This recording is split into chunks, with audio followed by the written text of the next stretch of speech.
Hello everyone. First attempt channel में आपका स्वागत है। आज एक नया टॉपिक देखेंगे, हम लोग इकोनॉमिक्स इन्फ्लेशन पढ़ेंगे।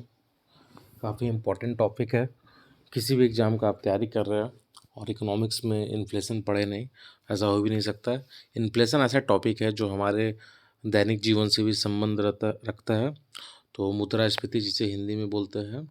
तो इन्फ्लेशन को समझने में इसमें जो मेरा ये लेक्चर का फोकस रहेगा कंसेप्चुअल पार्ट पर, कंसेप्ट क्लियर कराने पर आपका विशेष फोकस रहेगा, क्योंकि इकोनॉमिक्स में बहुत बहुत सारे स्टूडेंट का डाउट रहता है।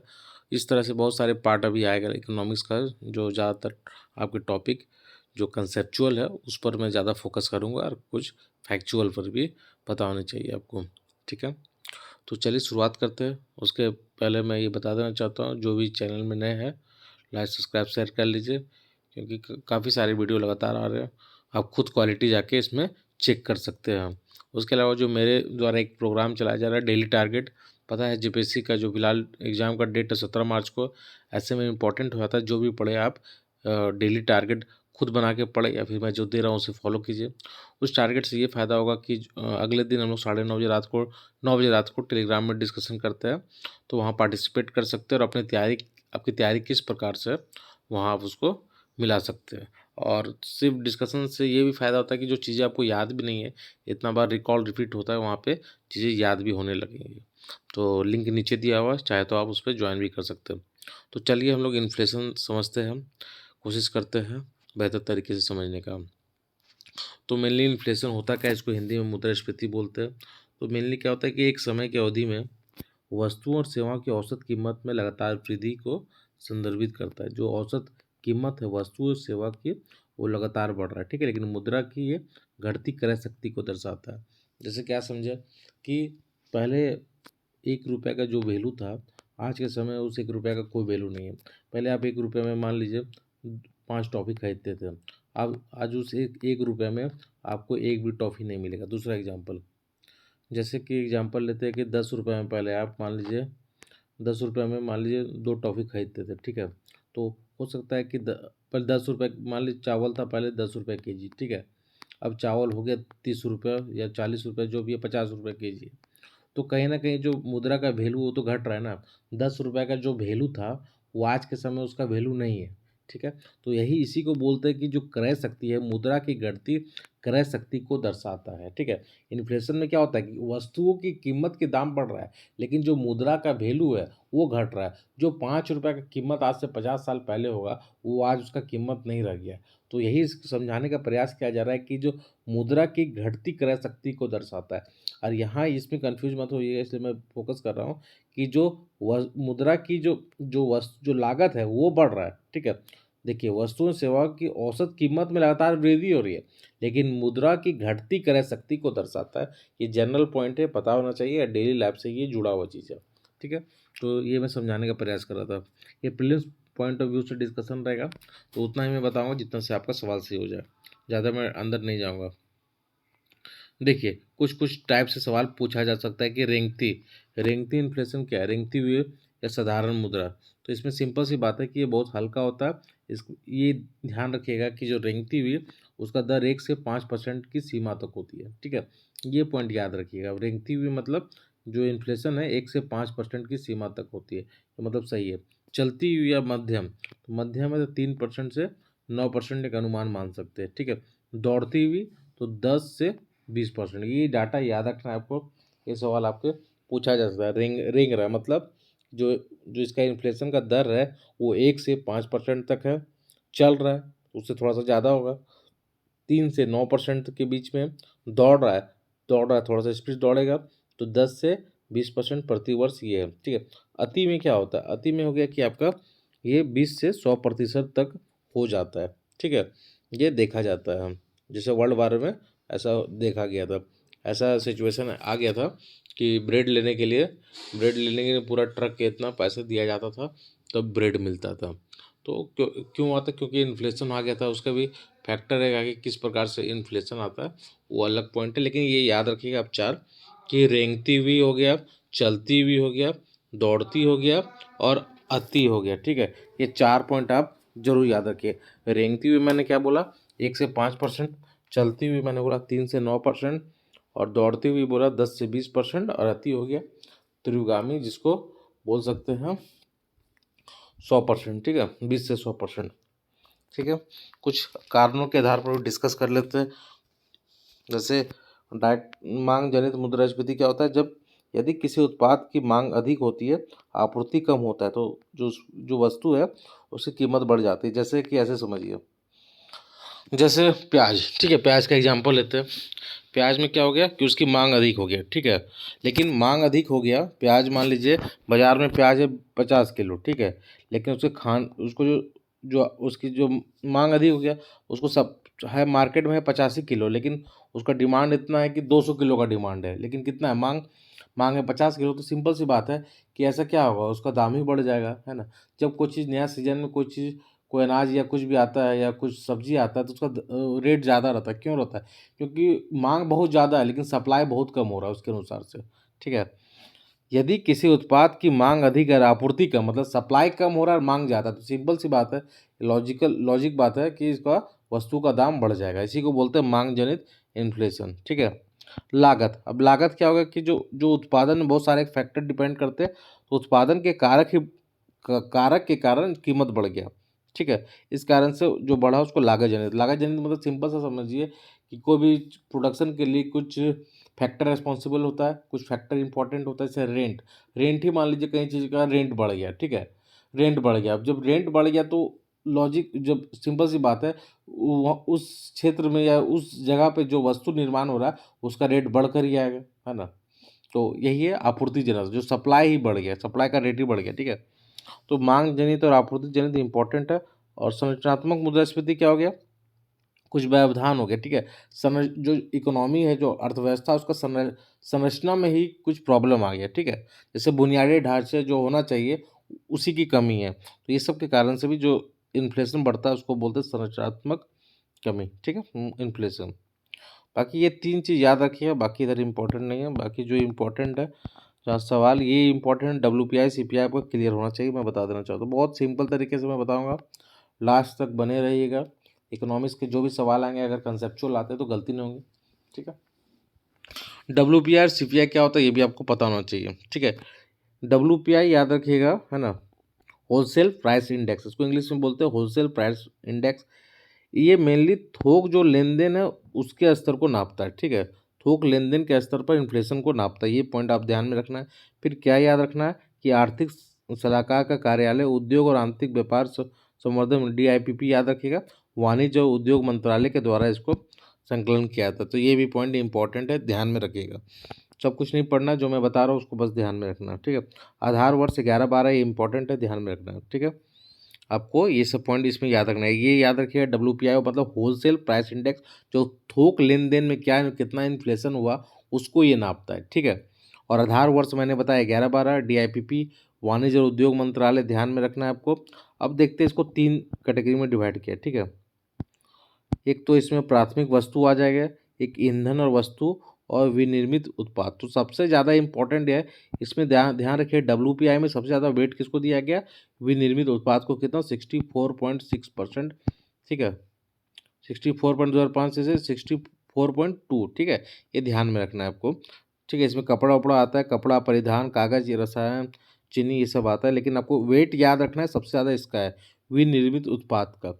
जो मैं बता रहा हूँ उसको याद रख लीजिएगा, ठीक है। प्राथमिक वस्तु, लेक्चर को सुनिएगा, 1 से 2 बार जरूर सुन के जाएगा, एग्जाम में काम आएगा। थोड़ा सा अगर सवाल ट्विस्ट करेगा ना तो आपका जो मेरा लेक्चर ये काम आ जाएगा आपको। प्राथमिक वस्तु में क्या हो गया, इसका भारांश आपका यहाँ लिखा हुआ है, इसमें खाद और गैर खाद दोनों आते हैं।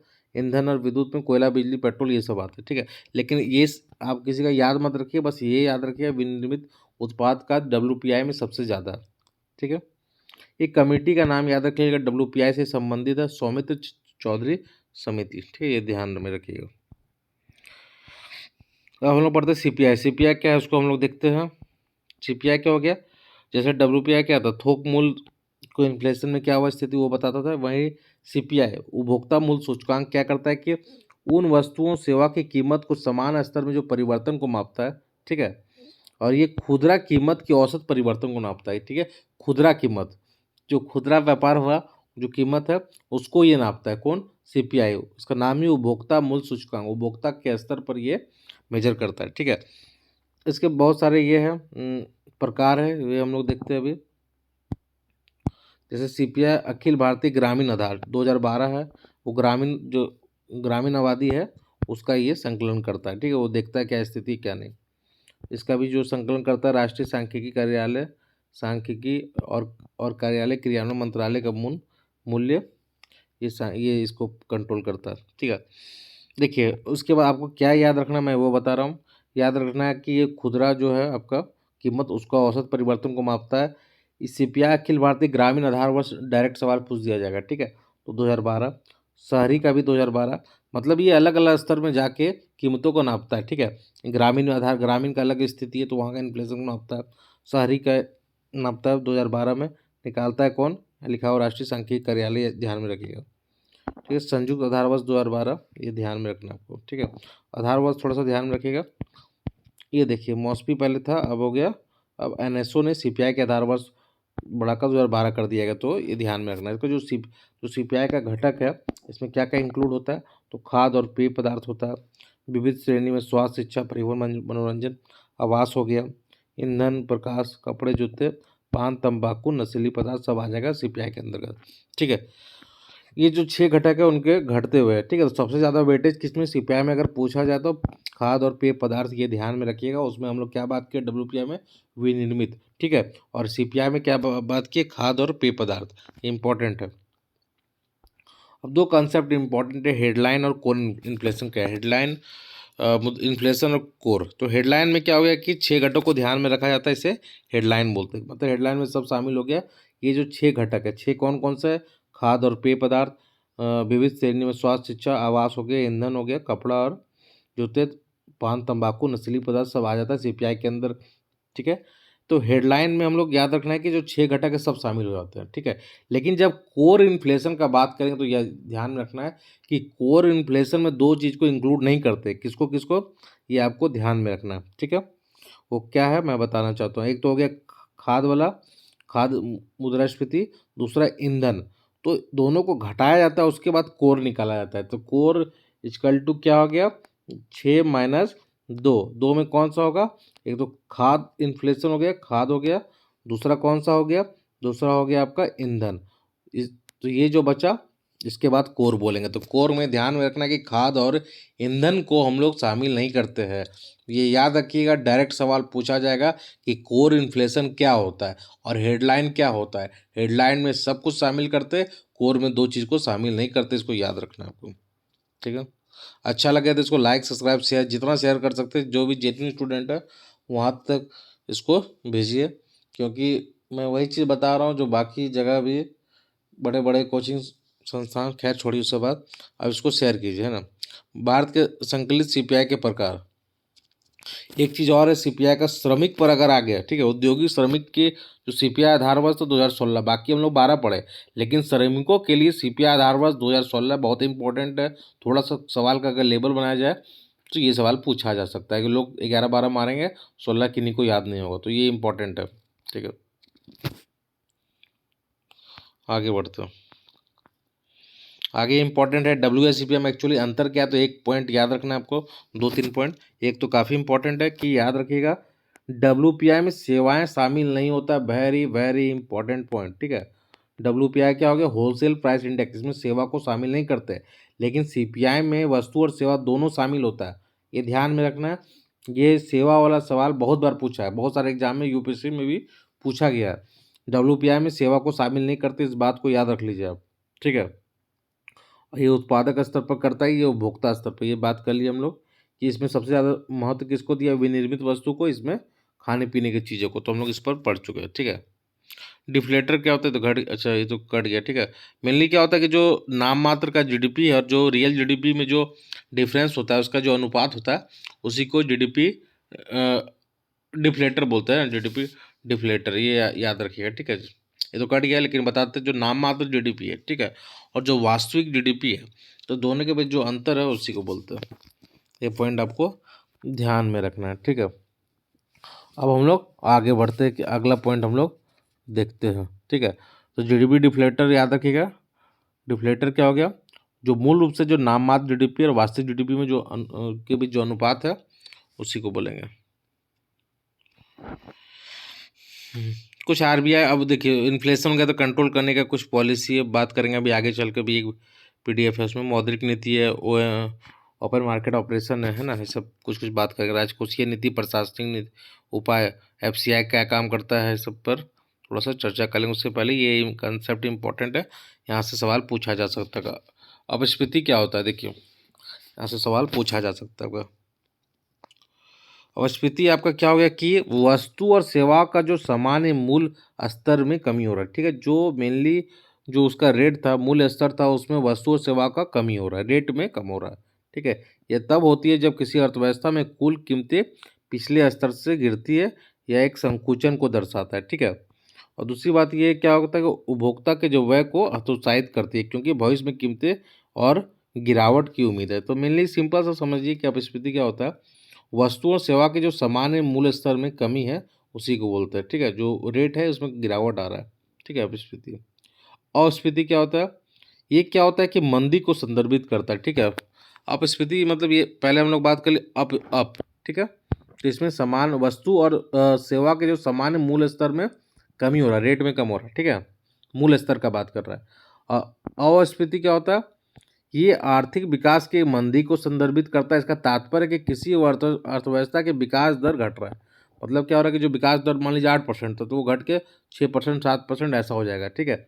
ये एक अस्थायी चरण होता है, ठीक है। मतलब ये स्थायी नहीं होता, अस्थायी होता है। इसमें और क्या याद रखना है, अस्फीति का तात्पर्य यह नहीं कि मुद्रास्फीति ऋणात्मक या अपस्फीति है। मतलब इसका मतलब ये नहीं समझना है कि जो मुद्रास्फीति है वो नेगेटिव की ओर जा रहा है, ठीक है। मतलब इसके विपरीत क्या है कि अर्थव्यवस्था अभी भी बढ़ रही है, लेकिन पिछले अवधि की तुलना में विकास दर धीमी है। मतलब कहने का है कि जैसे ग्रोथ रेट जैसे पहले 8% था, तो अब हो जाएगा 6% हो जाएगा, लेकिन ग्रोथ तो बढ़ ही रहा है ना, बढ़ तो रहा है, वो 6% ही बढ़े, लेकिन बढ़ तो रहा है 6% रेट से।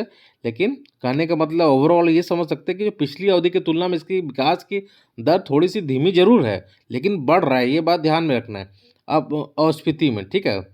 ये और ये मंदी को थोड़ा सा संदर्भित करता है। ऐसा इस ये समझना है कि जो अस्फीति है इसका तात्पर्य यह नहीं कि मुद्रास्फीति ऋणात्मक हो गया, नेगेटिव में चला गया, वो नहीं है, ठीक है। मुझे लगता है समझ में आएगा। बस इतना याद रखिएगा कि अर्थव्यवस्था अभी भी बढ़ रही है, लेकिन पिछली अवधि की तुलना में विकास दर धीमी है। ये बस इतना भी याद रखिए तो काम बन जाएगा, ठीक है। स्टैगफ्लेशन क्या है, ये मुद्रास्फीति जनित मंदी। देखिए इसमें क्या होता है, इसमें एक पॉइंट आप याद रखिएगा तो आपका काम बन जाएगा। बस एक ही पॉइंट आपको याद रखना है, क्या उस पॉइंट है, उच्च बेरोजगारी के साथ मुद्रास्फीति की वृद्धि को संदर्भित करता है, ठीक है। इसमें इन्फ्लेशन भी बढ़ रहा है, लेकिन उच्च बेरोजगारी के साथ बढ़ रहा है, ठीक है। बेरोजगारी बढ़ रहा है ज़्यादा, ठीक है, अनएम्प्लॉयमेंट बढ़ रहा है ज़्यादा, बेरोजगारी बढ़ रहा है ज़्यादा, और इसमें इन्फ्लेशन भी बढ़ रहा है, बेरोजगारी भी बढ़ रहा है और मुद्रास्फीति को भी संदर्भित करता है, ठीक है। ऐसा तब होता है जब देश की आर्थिक वृद्धि धीमी होती है। आप इतना याद रखिए तो काम बन जाएगा। उच्च बेरोजगारी के साथ मुद्रास्फीति में वृद्धि को संदर्भित करता है कौन, तो स्टैगफ्लेशन बोलते हैं उसको, मुद्रास्फीति जनित मंदी। ये ध्यान में रखिएगा, इंपॉर्टेंट, बस इतना याद रखिए काम बन जाएगा। रिफ्लेशन क्या होता है, इसको जरा हम लोग देखते हैं। मंदी से उबरने के सरकार द्वारा राजकोषीय प्रोत्साहन जो प्रदान की जाती है उसको रिफ्लेशन बोलते हैं, ठीक है। बाकी हेडलाइन मैंने बता दिया, कोर बता दिए, बेसलाइन क्या होता है, बेस इफेक्ट क्या होता है। अगर पिछले वर्ष से हम लोग अगर तुलना करते हैं, ठीक है, उसके अनुसार से क्या बढ़ा उसको बोलते हैं बेस इफेक्ट। एक ऐसा प्रभाव जो डेटा सेटों की तुलना एक अलग संदर्भ बिंदु चुनकर किया जाता है, जो तुलना के परिणाम पर प्रभाव डाल सकते हैं, ठीक है, बेस इफेक्ट। इन्फ्लेशनरी गैप क्या हो गया, या स्फीति, एक स्फीति अंतराल वास्तविक जीडीपी और संभावित जीडीपी के बीच का अंतर है। तो सिंपल सा बात है, इसमें कुछ है ना, ठीक है। कुछ उपाय है इसमें देख लेते हैं। मौद्रिक नीति, बैंक दर में वृद्धि किया जा सकता है, वैसे इस तरह नहीं पूछा जाएगा, लेकिन याद रखना कि मौद्रिक नीति जब इन्फ्लेशन कंट्रोल किया जाता है, हम लोग मौद्रिक नीति डिटेल एक वीडियो लाएंगे, सब कुछ पढ़ेंगे उसमें। लेकिन जो इन्फ्लेशन को कंट्रोल करने की पॉलिसी होती है, एक प्रशासनिक उपाय होता है, राजकोषीय होता है सरकार के द्वारा, एक मौद्रिक नीति जो आरबीआई द्वारा सीआरआर बढ़ा दिया, एसएलआर बढ़ा दिया है ना, घटा दिया, बढ़ा दिया, ओएमओ ओपन मार्केट ऑपरेशन, इस पर संबंधित काम करते हैं। तो हम लोग डिटेल इसको एक वीडियो लेके आएंगे ताकि सारा कंसेप्ट आपका क्लियर हो जाए। क्योंकि एक टूल होता है जो आरबीआई के पास होता है, ये टूल से वो इन्फ्लेशन कंट्रोल किया जाता है। ऐसे ही सरकार के पास राजकोषीय नीति होती है, ये सब काम करता है। जैसे सरकारी खर्च कम करता है ना, कम कर दिया तो लोगों के पास पैसा कम आएगा, जब कम पैसा आएगा तो कम खर्च होगा, इन्फ्लेशन कम होगा, है ना, ये सब भी है। ठीक है।